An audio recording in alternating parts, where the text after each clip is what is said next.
জামাত নেতা কাদের মোল্লার ফাঁসির পর থেকে উত্তপ্ত বাংলাদেশ। জায়গায় জায়গায় বিক্ষোভ, সংঘর্ষ।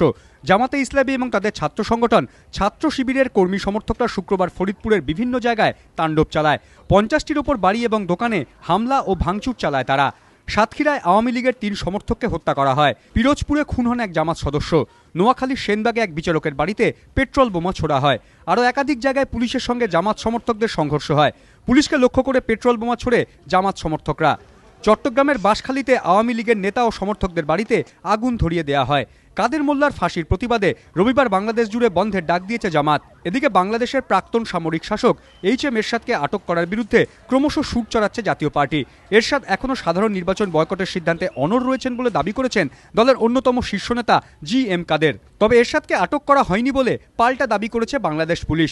অসুস্থ এরশাদ নিরাপত্তা রক্ষীদের সাহায্য চাওয়ায় তাকে সেনা হাসপাতালে নিয়ে যাওয়া হয় বলে দাবি করেছে র্যাপিড অ্যাকশন ব্যাটালিয়ন বা র্যাব। এই পরিস্থিতিতে শুক্রবার নবান্নে উচ্চ পর্যায়ের বৈঠক।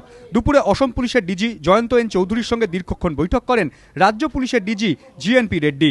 দুই রাজ্যেরই পুলিশের আশঙ্কা প্রতিবেশী রাষ্ট্রের অশান্তিরাজ সীমান্তের এপারেও আসতে পারে। পরিস্থিতি মোকাবিলায় এদিনের বৈঠকে বেশ কিছু গুরুত্বপূর্ণ সিদ্ধান্ত হয়েছে। নবান্ন সূত্রে খবর, এক্ষেত্রে সমন্বয় বাড়ানোর উপর জোর দিয়েছেন অসম ও পশ্চিমবঙ্গ পুলিশ।